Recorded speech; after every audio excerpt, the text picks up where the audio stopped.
코로나 급격하게 확산이 되면서 많은 나라에서 오히려 중국의 문을 잠그고 있어요. 문제는 이제 작년부터 2022년부터는 다른 나라가 정상으로 돌아가면서 수출이 줄어들기 시작했고 올해는 수출이 더 힘들 것 같아요. 이유는 안녕하세요. 안녕하쇼입니다. 우리 안녕하쇼에서는 2023년에도 계속 우리 쉬운 말로 최근에 가장 중요한 이슈들을 쉽게 풀어주려고 합니다. 지금 새해가 시작됐는데요. 바로 중국 관련 이슈가 두 개나 있습니다. 하나는 시진핑과 푸틴이 화면으로 정상회의를 했고요.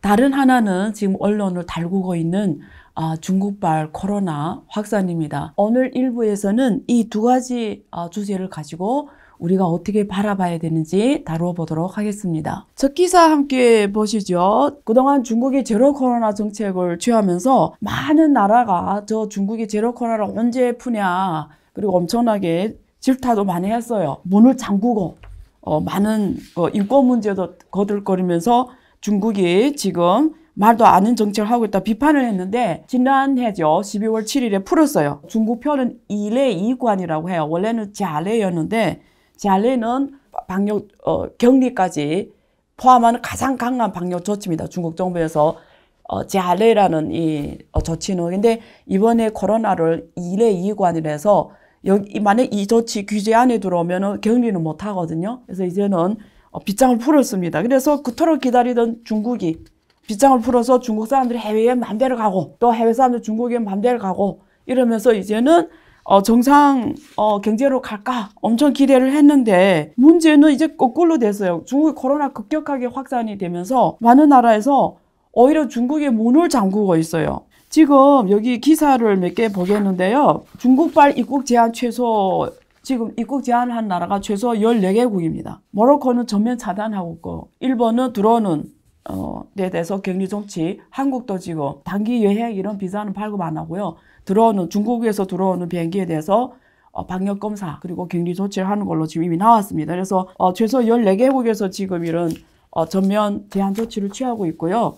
그래서 우리가 그렇게 기다렸는데 이게 중국에 대해서 다른 나라에서 중국발 비행기를 못 들어가고 방역 강화를 하게 되면 예를 들어 한국 같은 경우에도 중국 사람 많이 오면 한국 국내 여행업이 발전하고 한국 국내 소비도 늘어나고 그리고 한국의 이 한류 콘텐츠 게임 같은 거 이런 것들이 사실 중국 시장을 이용해서 많이 확산된다고 기대를 했는데 만약에 이런 방역 강화가 또 오히려 들어오는 사람 막게 되면 중국 문제가 아니라 오히려 그 시장이 또 각국의 제한 조치로 지금 바뀌는 상황입니다. 그래서 이런 면에서 올해 경제가 어떻게 가냐는 중국이 이 지금 코로나 확산 상황이 어떻게 되냐를 봐야 되거든요.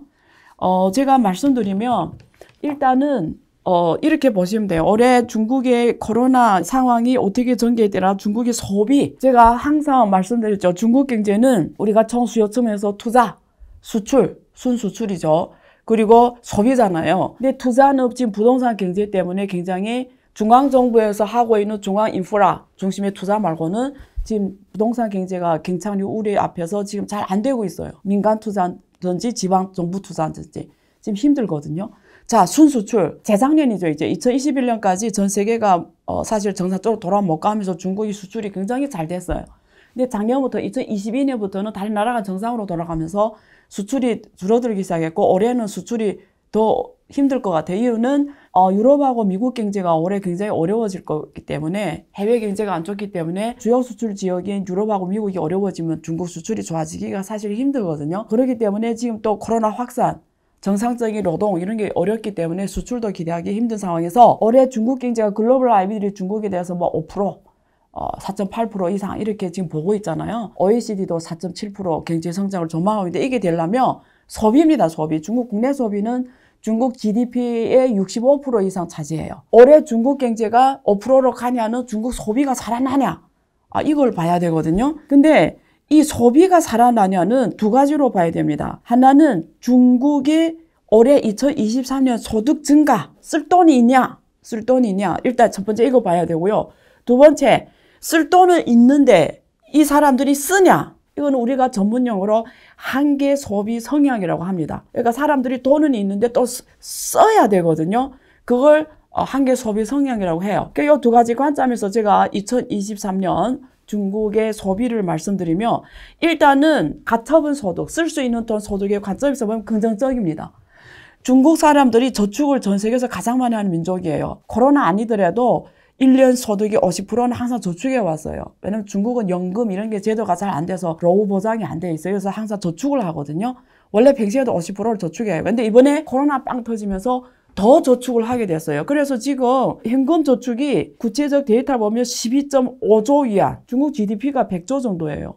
12.5조 위안을 지금 다 현금을 은행에 그냥 놓고 있어요. 왜 이렇게 놓고 있겠어요? 현금을, 생돈을. 언제 쓸지 모르니까. 근데 이 돈이 지금 3년 동안 코로나 기간 동안에서 이렇게 저축했으니까 이제 지금 빵 풀리잖아요. 이러면 중국 사람들이 각 지방정부에서는 코로나 격리 안 하고 검사를 안 하면 중국 국가가 크거든요. 31개 성시간에 마음대로 이동하잖아. 여행을 마음대로 하면 이 저축한 돈을 꺼내서 딱 다니며 여행도 하고 맛있는 것도 먹고 뭐 할 수가 있겠죠. 그러면 가처분 소득 입장에서는 지금 그동안 저축한 게 있기 때문에 이건 긍정적이다. 그리고 올해 경제 성장률이 좀 좋아지면 가처분 소득은 좀 늘어나겠죠. 그런 면에서 조금 긍정적이다. 이렇게 보시면 되고, 두 번째, 한계 소비 성향을 봐야 되겠죠.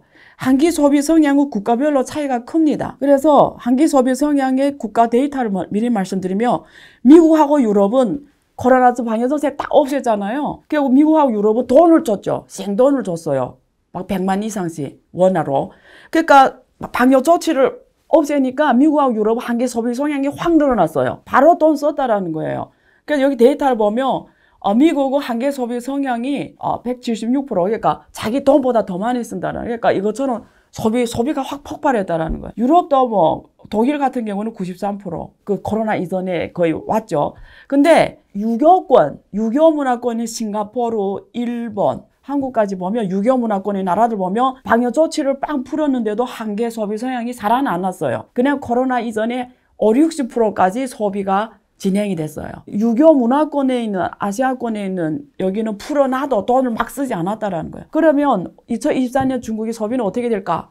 중국 사람들이 한계 소비 성향이 어느 만큼 늘어나냐는데, 지금 유교 문화권의 사례를 보면 불확성이 더 커요. 풀었다 해도 돈을 막 쓴 것 같지는 않다. 이 확률은 있다. 그래서 결론적으로 볼 때 2023년 중국 경제는 결국 중국 주민들이 한계 소비 성향에서 결정이 돼요. 돈 쓰게 해야 된다는. 그래서 제가 전망해 봤을 때 중국 정부가 딱 봤더니 한 1분기 지나봤더니 중국 사람들이 풀어놨는데 돈 잘 안 쓴다. 이러면 제 생각에는 그 소비 기간을 딱 정해준 상품권 같은 거 줄 것 같아요. 옛날에 몇 번 그런 정치를 취했거든요. CBDC 같은 거 활용해서 기간을 딱 정해서 이때까지 쓸 수 있는 상품, 소비권을 줬거든요. 특히 농촌이나 후진 지역에 중국 정부가 이런 정책을 가전하야 가전제품을 많이 팔게 하기 위해서 이런 소비 촉진책을 취지 않으면 한계 소비 성향 측면에서 조금 한계가 있으니까 이런 정책을 한번 기대해 볼 필요는 있다. 이렇게 말씀드리겠습니다. 그래서 올해 경제는 투자, 그리고 순수출, 소비 차원에서 한번 정리해 드렸으니까 한번 체크해 보세요. 전례 없는 금리 인상이죠. 환율 너무 어려워요. 결론만 알려주세요. 당신은 외환 모태솔로입니다. 환율 그동안 너무 어려우셨죠? 이제는 쉽다 말할 수 있을 거예요. 오늘부터 환율과 썸 타시겠습니까?